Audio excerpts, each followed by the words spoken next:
Guys, welcome back to Foofi blogs. ಹೇಗಿದ್ದೀರಾ ಎಲ್ಲರೂ? So ನಾನು ನಿಮ್ಮ ಪ್ರೀತಿಯ ಐಶು. ನಾನು ಆ್ಯಕ್ಚುಲಿ ನಮ್ಮ ಮನೆ ಹತ್ರ ಟಾಪಿಕ್ ಪಬ್ ಓಪನ್ ಆಗಿದೆ. ರೀಸೆಂಟಾಗಿ ಇನ್ಸ್ಟಾಗ್ರಾಮಲ್ಲೆಲ್ಲ ಟ್ರೆಂಡಿಂಗಲ್ಲಿದೆ. ಸೊ ಮನೆ ಹತ್ರನೇ ಇತ್ತಲ್ಲ ಅಂತ ಹೇಳಿ ಸಂಡೇ ವಿಸಿಟ್ ಮಾಡೋಣ ಅಂತ ಬಂದೆ. ಆ್ಯಕ್ಚುಲಿ ನಂಗೆ ಗೊತ್ತಿರಲಿಲ್ಲ ಇಲ್ಲಿ ರೂಮ್ಸೂ ಅವೈಲಬಲ್ ಇದೆ. ರೂಮ್ಸ್ನ ನೋಡೋಣ ಅಂತ ಬಂದೆ. ತುಂಬ ಚೆನ್ನಾಗಿದೆ ಆ್ಯಕ್ಚುಲಿ. ಸೊ ಯಾರಾದರೂ ಸ್ಟೇ ಮಾಡಬೇಕು ಬೆಂಗಳೂರಿಗೆ ಬಂದು ಅಂತ ಅಂದ್ಕೊಂಡ್ರೆ ಲೈಕ್ ಫುಡ್ ಸರ್ವಿಸೂ ಚೆನ್ನಾಗಿದೆ ಇಲ್ಲಿ, ಪ್ಲಸ್ ರೂಮ್ಸೂ ಇದೆ, ಸ್ವಿಮ್ಮಿಂಗ್ ಪೂಲ್ ಎಲ್ಲ ಇದೆ, ಪ್ರೈವೇಟ್ ಸ್ವಿಮ್ಮಿಂಗ್ ಪೂಲ್ ಇದೆ. ಅಂದರೆ ಒಂದೊಂದು ರೂಮ್ಗೆ ಪ್ರೈವೇಟ್ ಸ್ವಿಮ್ಮಿಂಗ್ ಪೂಲ್ ಇದೆ, ಒಂದೊಂದು ರೂಮ್ಗೆ ಸ್ವಿಮ್ಮಿಂಗ್ ಪೂಲ್ ಇಲ್ಲ. ನೀವು ಸೊ ಬೇಸ್ಡ್ ಆನ್ ದಟ್ ನಿಮಗೆ ಯಾವ ಥರ ಬೇಕು ರೂಮ್ಸು ಸೆಲೆಕ್ಟ್ ಮಾಡ್ಕೋಬೋದು. ಆ್ಯಕ್ಚುಲಿ ರೂಮ್ಸ್ನ ತುಂಬ ಚೆನ್ನಾಗಿ ಕ್ಲೀನಾಗಿ ಮೇಂಟೈನ್ ಮಾಡಿದ್ದಾರೆ, ಸ್ಪೇಷಿಯಸ್ ಆಗಿದೆ. ಎಕ್ಸ್ಟ್ರಾ ಕಿಚನ್ ಸಿಗುತ್ತೆ ಈ ರೂಮ್ಸಲ್ಲಿ. ಈ ರೂಮ್ಸ್ ಕಾನ್ಸೆಪ್ಟ್ ಹೇಗೆ ಅಂದರೆ ಇಲ್ಲಿ ಸೆಪ್ರೇಟ್ ರೂಮ್ಸ್ ಅಲ್ಲ, ಎಲ್ಲಿ ಸೂಟ್ ಕಾನ್ಸೆಪ್ಟು. ಸೊ ನೀವು ಒಂದು ಸೂಟ್ ತೊಗೊಂಡ್ರೆ ಒಂದು ಲಿವಿಂಗ್ ಏರಿಯಾ ಬರುತ್ತೆ ಮತ್ತು ಕಿಚನ್ ಏರಿಯಾ ಸಿಗುತ್ತೆ, ಪ್ರಾಪರ್ ಕಿಚನ್ ಏರಿಯಾ. ಸೊ ಮತ್ತು 2 ಬೆಡ್ರೂಮ್ಸ್ ಇರುತ್ತೆ. ಸೊ 2 ಬೆಡ್ರೂಮ್ಸ್ಗೂ ಅಟ್ಯಾಚ್ಡ್ ವಾಶ್ರೂಮ್ ಮತ್ತು ವಾರ್ಡ್ರೋಬ್ ಸಿಗುತ್ತೆ, ಚಿಕ್ಕ ವಾರ್ಡ್ರೋಬ್, ಮತ್ತು ಪ್ಲಸ್ ಅಲ್ಲಿ ಒಂದು ಟೇಬಲ್, ರೂಮಲ್ಲಿ ಟೇಬಲ್ಲು. ಸೊ ಇದು ನೀವೇನು ನೋಡ್ತಾ ಇದ್ದೀರಾ, ಇದು ನಾನು ತೋರಿಸ್ತಾ ಇರೋದು ಫಸ್ಟ್ ರೂಮು. ಸೊ ಇವಾಗ ಈ ಸೂಟಲ್ಲಿ ನಿಮಗೆ ತೋರಿಸ್ತಾ ಇರೋದು 2 ರೂಮ್ ಇರೋವಂಥದ್ದು. ಸೊ ಇನ್ನೊಂದು ಥರ ಸೂಟ್ಸ್ ಇದೆ. ಸೊ ಅಲ್ಲಿ ನಿಮಗೆ 3 ರೂಮ್ಸ್ ಬರುತ್ತೆ. ಬಿಗ್ ಫ್ಯಾಮಿಲಿ ಬಂದರೆ 3 ಬೆಡ್ರೂಮ್ಸ್ ಬೇಕಂದರೆ ಆ ಥರ ಸೂಟ್ಸ್ ಕೂಡ ಅವೈಲಬಲ್ ಇದೆ. ಸೊ ಇದು ಸೆಕೆಂಡ್ ರೂಮು ನಾನು ಹೇಳಿದಾಗೆ.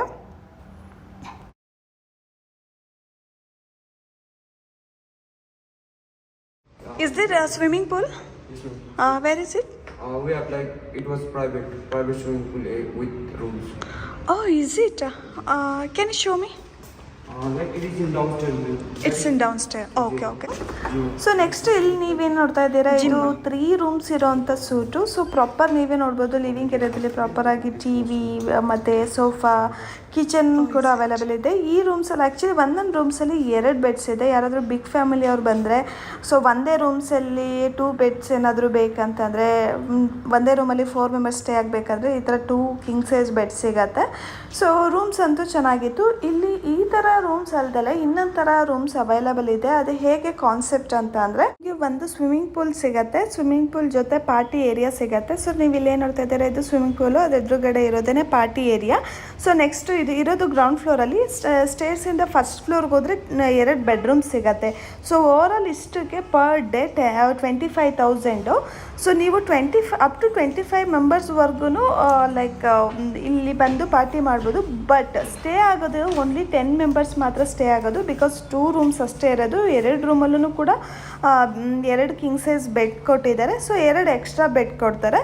ಸೊ ಓನ್ಲಿ 10 ಮೆಂಬರ್ಸ್ ಸ್ಟೇ ಆಗ್ಬೋದು. But you can invite up to 25 ಮೆಂಬರ್ಸ್ವರೆಗೂ ಪಾರ್ಟಿ ಮಾಡೋದಕ್ಕೆ. ಸೊ ಇನ್ನು ಎಕ್ಸ್ಟ್ರಾ ಮೆಂಬರ್ಸ್ಗೆ ನೀವು ಎಕ್ಸ್ಟ್ರಾ ರೂಮ್ಸ್ ತೊಗೋಬೇಕು.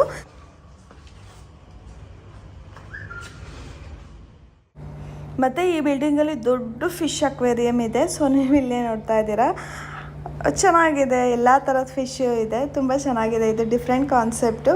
ಲೈಕ್ ಒಂದು ಫ್ಲೋರಲ್ಲಿ ಕಾರ್ನರಲ್ಲಿ ಫುಲ್ಲು ಈ ಅಕ್ವೇರಿಯಮ್ ಇಟ್ಟಿದ್ದಾರೆ, ದೊಡ್ಡ ಅಕ್ವೇರಿಯಮ್ಮು.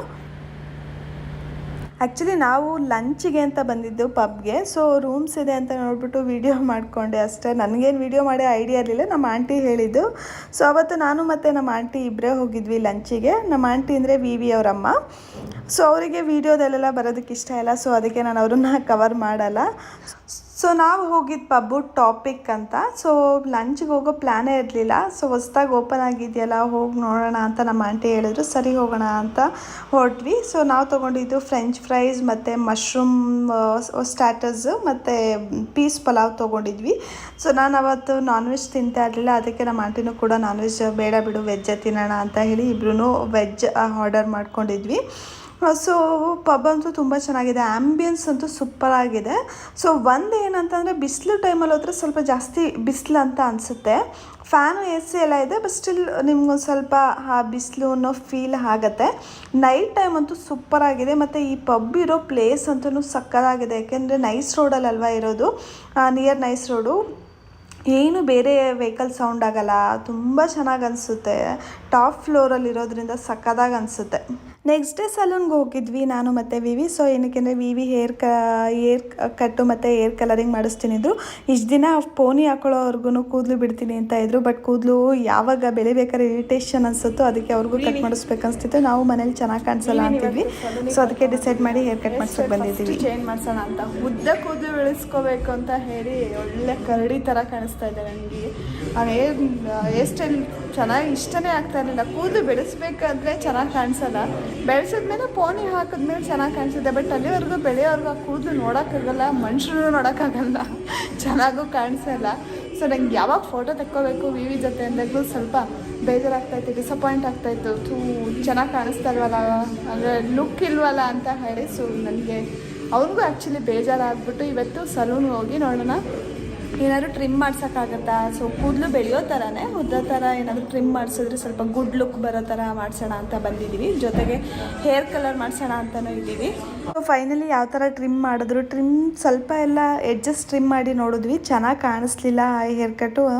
ಸೊ ಅದ್ರ ಬದಲು ಫುಲ್ಲು ನಾರ್ಮಲ್ ಹೇರ್ ಕಟ್, ಯಾವ್ದಾದ್ರು ಡಿಫ್ರೆಂಟ್ ಹೇರ್ ಕಟ್ ಮಾಡಿಸೋಣ ಅಂತ. ಮುಂಚೆ ಮಾಡಿಸ್ತಾ ಇದ್ರಲ್ಲ ಸ್ಪೈಕು, ಅದೇ ಥರ ಸ್ಪೈಕ್ ಅಲ್ಲ, so same similar hair cut ಮಾಡಿಸಿದ್ದಾರೆ, ಚೆನ್ನಾಗಿ ಕಾಣಿಸ್ತಾ ಇತ್ತು.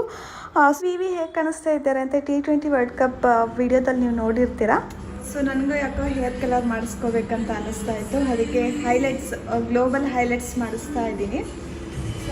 ಸೊ ಫಸ್ಟ್ ಟೆಸ್ಟ್ ಮಾಡ್ತಾರೆ. ಸೊ ಟೆಸ್ಟ್ ಮಾಡಿಬಿಟ್ಟು ನಮಗೆ ನೋಡ್ತಾರೆ ಕೂದಲಿಗೆ ಕಲರ್ ಹೇಗೆ ಹಿಡಿಯುತ್ತೆ ಇಲ್ವಾ ಅಂತೇಳಿ. ಯಾಕೆಂದರೆ ನಾನು ಮೆಹಂದಿ ಹಚ್ಚುತ್ತಾನೆ ಇರ್ತೀನಿ 2 months ಒನ್ಸು. ಸೊ ಮೆಹಂದಿ ಹಚ್ಚಿದ್ರೆ ಒಂದೊಂದ್ಸಲ ಈ ಹೈಲೈಟ್ಸ್ ಕಲರು ಕೂದಲಿಗೆ ಅಷ್ಟು ಚೆನ್ನಾಗಿ ಕಾಣಿಸಲ್ಲ, ಅಷ್ಟು ಕಲರ್ ಬರಲ್ಲ, ಎಕ್ಸಾಕ್ಟ್ ಕಲರ್ ಬರಲ್ಲ. ಸೊ ಅದಕ್ಕೆ ಟೆಸ್ಟ್ ಮಾಡಿಬಿಟ್ಟು ಹಾಕ್ಸೋದು ಬೆಸ್ಟು, ಇಲ್ಲಾಂದರೆ ಸುಮ್ಮನೆ ದುಡ್ಡು ವೇಸ್ಟ್ ಆಗಿಬಿಡುತ್ತೆ. ಸೊ ನಾನೊಂದ್ಸಲ 3 years ಮುಂಚೆ ಮಾಡಿಸಿದ್ದೆ ಫುಲ್ ಗ್ಲೋಬಲ್ ಹೇರ್ ಹೈಲೈಟ್ಸು, ಚೆನ್ನಾಗಿ ಕಾಣಿಸ್ತಾ ಇತ್ತು. ಬಟ್ ಅದಾದಮೇಲೆ ನನಗೆ ಯಾಕೋ ಸ್ವಲ್ಪ ಕೂದಲು ರಫ್ ಆಗುತ್ತೆ ಅಂತ ಅನಿಸುತ್ತೆ. ಆ್ಯಕ್ಚುಲಿ ಟು ಬಿ ಫ್ರ್ಯಾಂಕ್ ಸ್ವಲ್ಪ ಕೂದಲು ರಫ್ ಆಗುತ್ತೆ. ಬಟ್ ಸ್ಟಿಲ್ ಚೆನ್ನಾಗಿ ಕಾಣಿಸ್ಬೇಕು ಅಂದರೆ ಏನೋ ಒಂದು ಸ್ಪೆಷಲಾಗಿ ಕಾಣಿಸ್ಬೇಕು ಅಂತಂದರೆ ಮಾಡಿಸೋಣ ಅಂತ ಅನಿಸುತ್ತೆ. ಅದಕ್ಕೋಸ್ಕರ ಮಾಡಿಸಿದೆ. ಇವಾಗಲೂ ಯಾಕೋ ಮಾಡಿಸೋಣ ಅನಿಸ್ತಾಯಿದೆ. ಒಂದು 3-4 months ಅನ್ನಿಸ್ತಾ ಇತ್ತು ಮಾಡಿಸೋಣ ಅಂತೇಳಿ. ಮಾಡಿಸ್ಲಾ ಬೇಡವೋ, ಸುಮ್ಮನೆ ಏನಕ್ಕೆ ಮಾಡಿಸೋಣ ಅಂತ ಅನ್ಕೋತಾ ಇದ್ದೆ. ಬಟ್ ಇವತ್ತು ಹೆಂಗಿದ್ರು ವಿವಿನೂ ಮಾಡಿಸ್ತಿದ್ದಾರಲ್ಲ, ನಾನು ಮಾಡಿಸ್ಕೊಳ್ಳೋಣ ಅಂತ ಮಾಡಿಸ್ತಾ ಇದ್ದೀನಿ. ಸೊ ನಾನು ಹೇಳಿದ್ನಲ್ಲ ಟೆಸ್ಟ್ ಮಾಡ್ತಾರೆ ಅಂತ ಹೇಳಿ, ಇವಾಗ ಒಂದಷ್ಟು ಹೇರ್ನ ತೊಗೊಂಡು ಅದಕ್ಕೆ ಫಸ್ಟ್ ಕಲರಿಂಗ್ ಅಂದರೆ ಹೈಲೈಟ್ಸ್ ಹಾಕ್ಬಿಟ್ಟು ನೋಡ್ತಾರೆ. ಸೊ ಚೆನ್ನಾಗಿ ಹೈಲೈಟ್ಸ್ ಅಂದರೆ ಕಲರ್ ಬಂದರೆ ಸೊ ಮಾಡಿಸ್ಕೋಬೋದು. ಅದಕ್ಕೆ ಟೆಸ್ಟ್ ಮಾಡ್ತಾ ಇದ್ದೀನಿ. ಸೊ ಫಸ್ಟಿಗೆ ಟೆಸ್ಟ್ ಮಾಡೋದಕ್ಕೆ ಒಂದಷ್ಟು ಕೂದಲಿಗೆ ಹಾಕ್ತಾ ಇದ್ದಾರೆ. ಜಸ್ಟ್ ಇಷ್ಟು ಒಂದು 4-5 ಕೂದಲಿಗೆ ಹಾಕಿಬಿಟ್ಟು ಟೆಸ್ಟ್ ಮಾಡ್ತಾರೆ, ಕಲರ್ ಬರುತ್ತಾ ಇಲ್ವಾ ಅಂತ ಚೆಕ್ ಮಾಡ್ತಾರೆ. ಟೆಸ್ಟಿಗೆ ಅಂತ ಇವಾಗ ಹೈಲೈಟ್ಸ್ ಹಾಕಿ ಬಿಟ್ಟಿದ್ದಾರೆ. 15 minutes ನಾನು ವೆಯ್ಟ್ ಮಾಡಬೇಕು. ಸೊ 15 minutes ಆದಮೇಲೆ ರಿಸಲ್ಟ್ ಬರುತ್ತೆ. ಸೊ ಸೂಟ್ ಆದರೆ ಅಂದರೆ ಫುಲ್ ಗ್ಲೋಬಲ್ ಹೈಲೈಟ್ಸ್ ಮಾಡಿಸ್ತೀನಿ, ಇಲ್ಲ ಅಂತಂದರೆ ಸುಮ್ಮನೆ ಮನೆಗೆ ಹೋಗೋದು. ಬರೀ ವಿವಿಗೆ ಮಾಡಿಸ್ಬಿಟ್ಟು ನಾನು ಮಾಡಿಸಲ್ಲ. ನಾನು ನೆಕ್ಸ್ಟ್ ಯಾವಾಗಾದರೂ ಮಾಡಿಸ್ತೀನಿ. ಯಾವಾಗ ನನ್ನ ಮೆಹಂದಿ ಹಾಕಿರಲ್ಲ, ತುಂಬ ದಿನ ಆಗಿರುತ್ತೆ, ಆ ಟೈಮಲ್ಲಿ ನೋಡ್ಕೊಂಡು ಹಾಕಿಸ್ಕೋಬೇಕು. ಸೊ ಫೈನಲಿ ನಾನು ಹೇರ್ ಕಲರ್ ಮಾಡಿಸ್ಕೊಳ್ಳೋಕ್ಕಾಗಿಲ್ಲ, ನನ್ನ ಕೂದಲಿಗೆ ಸೆಟ್ ಆಗಿಲ್ಲ. ಸೊ ವಿವಿ ಲುಕ್ಕು ಇದು ಫೈನಲ್ ಲುಕ್ಕು, ತುಂಬ ಚೆನ್ನಾಗಿ ಕಾಣಿಸ್ತಾ ಇತ್ತು. ಸೊ ವಿಡಿಯೋ ಮಾಡೋಕ್ಕಾಗಿಲ್ಲ, ಜಸ್ಟ್ ಫೋಟೋಸ್ ಅಟ್ಯಾಚ್ ಮಾಡಿದ್ದೀನಿ. ನೆಕ್ಸ್ಟ್ ಡೇ ನಾನು ನನ್ನ ಕಲೀಗು ಆಫೀಸಿಂದ ಔಟ್ಸೈಡ್ ಲಂಚಿಗೆ ಹೋಗಿದ್ವಿ, ಅಂದರೆ ನಾಗಾರ್ಜುನಾಗ ಹೋಗಿದ್ವಿ. ಸೊ ಬಿರಿಯಾನಿ, ಲಾಲಿಪಾಪ್ ಮತ್ತು ಚಿಲ್ಲಿ ಚಿಕನ್ ತೊಗೊಂಡಿದ್ವಿ.